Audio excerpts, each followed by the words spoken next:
Olá! Neste IELTS Listening Assignment, nós temos primeiro a necessidade de prestarmos extra atenção às instruções da questão que temos em mãos, pois temos que respeitar limites para a quantidade de respostas, ou melhor, para a quantidade de palavras que iremos utilizar nas nossas respostas. Então aqui, write one word and or a number.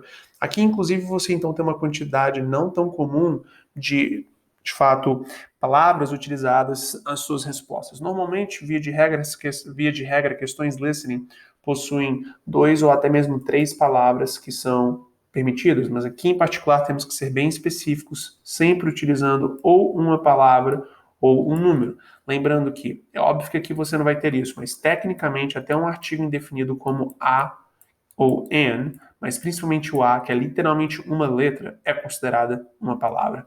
Então, muita atenção com relação a isso. E caso você desrespeite essas regras, mesmo com a informação identificada por você sendo correta, a sua questão vai ser considerada errada, a sua resposta vai ser considerada errada. Então, muita atenção com relação a isso, tudo bem? Pois bem, então aqui nós temos, na realidade, um tipo de questão que nós chamamos de note completion, ou seja, um completar de notas. Você estará escutando alguém explicar algo, aqui no caso, Cycle Tour Leader, Applicant Inquiry, e você terá que, tendo em vista a sequência de informações repassadas pela pessoa, estar preenchendo essas anotações que você, em teoria, está fazendo sobre o que ele está falando com as palavras apropriadas. A questão que nós temos que compreender quando nós estamos no processo de completar sentenças incompletas é que, a nossa resposta ela precisa de ser a informação correta, não é? A informação selecionada tem que ser uma informação correta, ou seja, a informação é a resposta correta. Agora, além disso, temos que compreender que isso não é simplesmente o suficiente. Segundo, esta informação correta identificada precisa de ser gramaticalmente correta em relação ao restante da sentença. Ou seja, quando você completar a sentença com essa informação correta que você identificou no áudio, ela tem que ser uma sentença que, como um todo, tem que ser gramaticalmente precisa. E depois existe uma terceira questão, um terceiro parâmetro que você também tem que respeitar.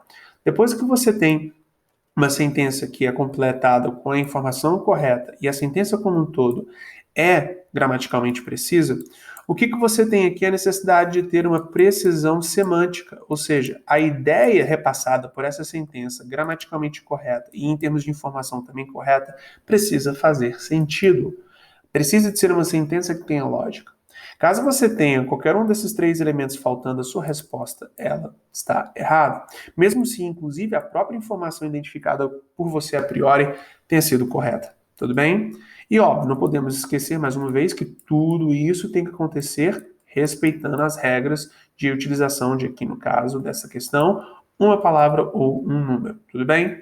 Pois bem, neste 1 minuto que você vai ter para se preparar, você precisa de destacar palavras-chave, ou melhor, nos 30 segundos que você tem antes do áudio começar, você precisa de destacar palavras-chave.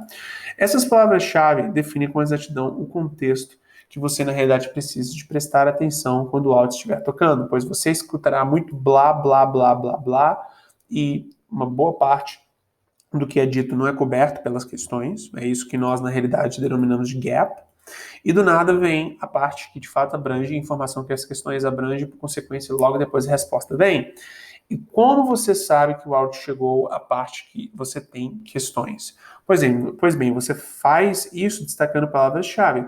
Então, por exemplo, job é uma palavra-chave que, quando ela é dita no áudio, ou um sinônimo dela é falado, quando o áudio chega a este contexto, você sabe que a resposta 1 está por vir.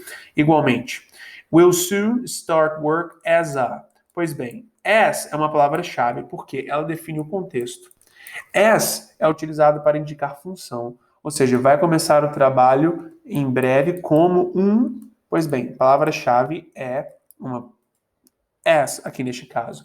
Então perceba que muito frequentemente uma palavra-chave sim pode ser um nome próprio, pode ser uma informação específica como um número, uma data, um algoritmo, mas o fato é que também, muito frequentemente, as palavras-chave são, por exemplo, um verbo, ou aqui no caso, as, não é? Ou um artigo definido ou indefinido, ou uma estrutura gramatical que acaba definindo o contexto. Porque, por exemplo, as significa como. É uma estrutura utilizada para dar a exemplificação ou definição de função. Pois bem, então isso daqui define que a sentença, ou melhor, a questão como um todo, tem como objetivo lhe dar ou lhe questionar sobre qual é a função no qual esta pessoa vai estar começando em breve a trabalhar. Pois bem, perceba então que não é um nome próprio, não é um número, não é uma data, é uma expressão, é uma estrutura gramatical. Então, muita atenção com relação a esta dinâmica, destacando palavras-chave apropriadamente. Mas também cuidado com o excesso de demarcar palavras-chave. Você precisa de ser bem seletivo nas palavras que você seleciona como palavras-chave, para que quando o áudio estiver tocando, o seu foco esteja principalmente nele e você consiga com facilidade voltar às questões tendo em vista somente as palavras-chave que você destacou, não o reler das sentenças por completo novamente. Porque caso o áudio esteja tocando e quando você retornar às questões você esteja relendo a sentença por completo, porque, por exemplo, você destacou tantas palavras-chave que na prática acaba como sendo a sentença inteira, você não vai estar conseguindo prestar atenção no áudio quando você estiver relendo a questão. É literalmente impossível você estar fazendo duas coisas ao mesmo tempo, que no caso aqui seriam ler e escutar. O máximo que você pode esperar é criar um ambiente onde você consiga convergir, transitar, de fato, ir de um para o outro, da questão para o áudio, do áudio para a questão, e depois voltando da questão para o áudio, de uma forma que seja a mais lisa e rápida possível. Mas você literalmente não consegue fazer essas duas coisas ao mesmo tempo. E quando você destaca excesso de palavras-chave, você tem ainda mais obstáculos para fazer essa transição do áudio para as questões, das questões para o áudio. Lembrando sempre que, na realidade, a maior parte do seu tempo tem que estar com o seu foco voltado para o áudio em si. Tudo bem? Então, eu lhe desejo uma ótima prática IELTS Listening.